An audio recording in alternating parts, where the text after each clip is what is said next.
नमस्कार मु स्वागत करुच्ची आपनको न्यूज रूम को मो सहित अच्छा आसिफ अमीन कटक जिलार पूर्वतन छात्र सभापति थिले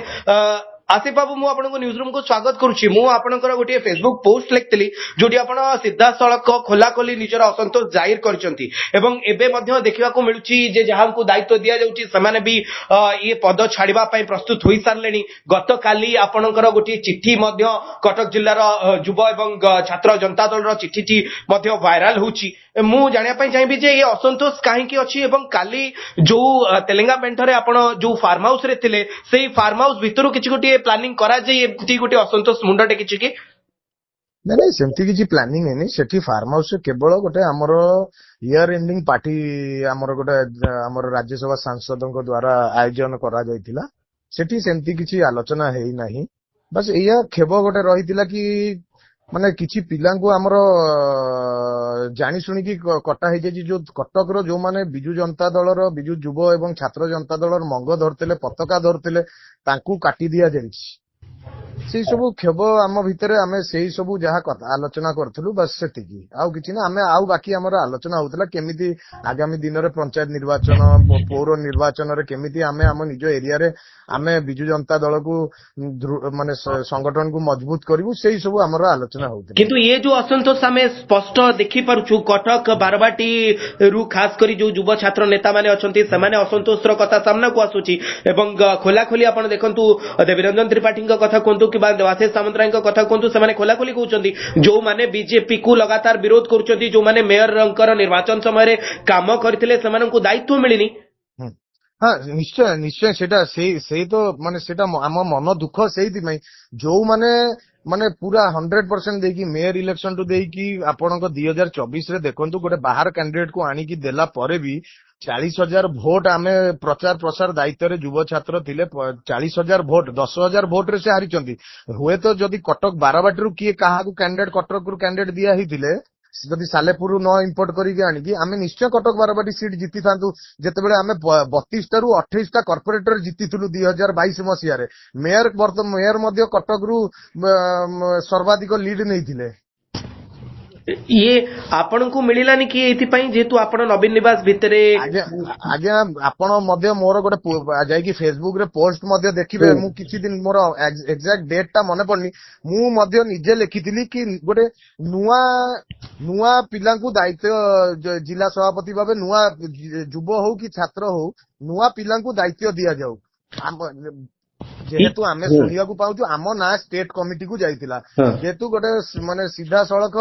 गोटे उद्देश्य मूलक भाबे हमर काई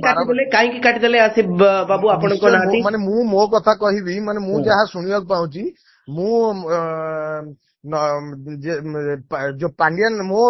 जेतेबेले हमर माइनर कम्युनिटी रो वाकअप बिल विरोध रे जेतेबेले पांडियन को कथारे सस्मित पात्र कहिथिले निज विवेक अनुसार भोट दियो जोटा कि मान्यवर सभापति नवीन बाबू दी थर कहिथिले कि आमे वाकअप बिल को जोरदार विरोध करिवु सेतेबेले आमे गोटे आम जेहेतु आम कम्युनिटी संगे धोखा हेतिला सेहिथिबे आमे गोटे स्लोगान मु गोटे स्लोगान देइथिली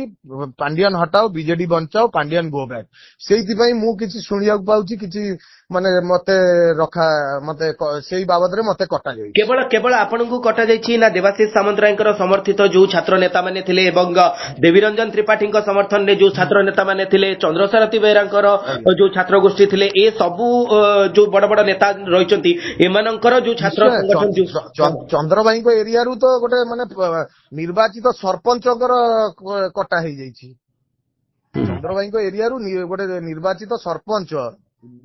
माने तांको ना जाइतिला युव जनता को ता कटा हे जाई आसिफ बाबू काहे कि एमती निष्पत्ति बिजु जनता दल भितर आसुची जाको आपण ग्रहण करि परनांती खास करी चंद्रसारथी बेहेरांकर कैंप रु जो नेता माने अछंती देवीरंजन त्रिपाठींकर कैंप रु जो नेता अछंती देवाशीष सामंतराय कैंप रु जो नेता अछंती सेमानकु काहे कि ये युव एवं जो छात्र बीजेडी रो जो राज्य कमिटी गठन हैला बेसी सुजोग मिललानी आगे एटा पूरा गोटे प्लानिंग चलीची कटक को श्रीहीन करिया पई आउ नले किछि नै क्योंकि काइना आमे पांडियन विचारधारा को विरोध करछु आमे पांडियन दंपति को एक्सेप्ट करि पारु नाहु आमे चाहूछु जीए भी बिजु जनता दल आगामी दिन रे मंग धरु ओडिसा रो लोक धरु ତାମିଲ ଶାସନକୁ ଆମେ ଆଜ୍ଞା ଚାହୁଁ କିନ୍ତୁ ଆପଣଙ୍କର ଯୋଉ କଟକର ନେତା ପ୍ରଭାତ ବିଶ୍ୱାଳ ରହିଛନ୍ତି ସେ ତ ସୁଜାତା କାର୍ତ୍ତିକେୟନଙ୍କ ସପକ୍ଷରେ ଖୋଲାଖୋଲି ମତ ଦଉଛନ୍ତି। ଆଜ୍ଞା ସେ ଦେଖନ୍ତୁ, କହୁଛନ୍ତି ସେ ଗତକାଲି 2019 ଆପଣ ନିର୍ବାଚନ ଜିତିବାରେ ଭିକେ ପାଣ୍ଡିଆନଙ୍କର ବଡ ହାତ ଥିଲା, ଆପଣ କଣ ତାକୁ ଅସ୍ୱୀକାର କରୁଛନ୍ତି? ଆଜ୍ଞା ଆଜ୍ଞା ଯୋଉ ଭିକେ ପାଣ୍ଡିଆନ ଯୋଉ ପୋଜିସନ ରେ ଅଛନ୍ତି, ସେ ପୋଜିସନ ରେ ମୁଁ ଥିଲେ କି ଅନ୍ୟ କୌଣସି ଯାହାବି ଯେକୌଣସି ବି ପିଲା ଥିଲେ କି ଯେକୌଣସି ବି ଲୋକ ସେମିତିଆ ପାୱାର ସେମିତିଆ ଇଏ ମିଳିବ, ସେ ନିଶ୍ଚୟ ଗୋଟେ ନିର୍ବାଚନ ପରିଚାଳନା କରିକି ନାଇଁ, ଜିତେଇ ପାରିବ। ଆପଣଙ୍କର ତ ଶୀର୍ଷ ନେତା ଆକ୍ସେପ୍ଟ କରିସାରିଛନ୍ତି, ପ୍ରଭାତ ବିଶ୍ୱାଳ ଆକ୍ସେପ୍ଟ କରୁଛନ୍ତି, ଆପଣ କେମିତି? ଆଜ୍ଞା ଆମର ଶୀର୍ଷ ନେତା ହଉଛନ୍ତି ଜଣେ, ସେ ହଉଛନ୍ତି ନବୀନ ପଟ୍ଟନାୟକ। ନବୀନ ପଟ୍ଟନାୟକ କହିଛନ୍ତି ଭିକେ ପାଣ୍ଡିଆନ ଆଉ ବିଜୁ ଜନତା ଦଳର ନାହାନ୍ତି। କିନ୍ତୁ ତାଙ୍କ ସପକ୍ଷରେ ଆପଣ ଦେଖନ୍ତୁ ପ୍ରଭାତ ବିଶ୍ୱାଳ ମତ ଦଉଛନ୍ତି। ଆଜ୍ଞା ସେ କିଛି ଦିନ ତଳେ ସେ ହିଁ ଗାଳି ଦଉଥିଲେ ପାଣ୍ଡିଆନକୁ ଆଉ ବବାଇକୁ। କିନ୍ତୁ ସେ କେମିତି ବଦଳି ଗଲେ ହଠାତ୍? ଆଜ୍ଞା ଦେଖନ୍ତୁ, ସେ ଗୋଟେ ସିନିୟର ଲିଡର, ସେ କଣ ଭାବିକି କହିଥିବେ ତାଙ୍କ ବିଷୟରେ ମୋ କହିବାଟା ଉଚିତ ହବ ନାହିଁ। ମୁଁ ଆପଣ ମାନେ ଅଲ୍ଟିମେଟମ ଆଜି 4ଟା ବେଳ ପର୍ଯ୍ୟନ୍ତ ଦେଇଛନ୍ତି କି? ନାଇଁ ଆମର ସେମିତି କିଛି ନାହିଁ। ଆମେ ଗୋଟେ ଇଏ କରିଛୁ, ଆମର ଗୋଟେ ଟିମ୍ ଯାଇ ନବୀନ ପଟ୍ଟନାୟକକୁ ଭେଟିକି ଏ ବିଷୟରେ ଆଲୋଚନା କରିବ ବୋଲି। ଯଦି ନିଷ୍ପତ୍ତି ନ ବଦଳେ କଣ କରିବେ ଆସିଫ ବାବୁ? ଆଜ୍ଞା ନିଷ୍ପତ୍ତି ଯଦି ନ ବଦଳିବ କି ଇଏ ହବ, ଆଗାମୀ ଦିନରେ ସେ କଟକରେ ଛାତ୍ର ଯୋଉ ନିର୍ବାଚନ ତ ନିଶ୍ଚୟ ହବ। ଆରଥରକୁ ଆମେ ଯାହା ଶୁଣିଛୁ, ତାର କିଏ ମଙ୍ଗ ଧରିବ କିଏ କଣ କରିବ ଆମେ ବି ଦେଖିବୁ।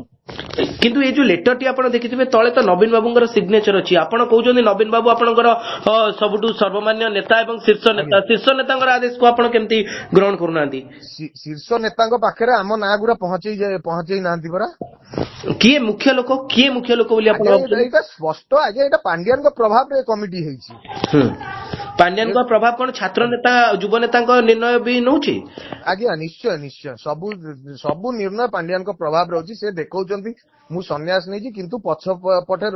ରହିକି ସବୁ ସେ କରୁଛନ୍ତି। ଧନ୍ୟବାଦ ଆଶିଫ ବାବୁ, ଆପଣ ଆମ ସହିତ ରହିଲେ ଏବଂ ବିଷୟରେ ଚର୍ଚ୍ଚା କଲେ।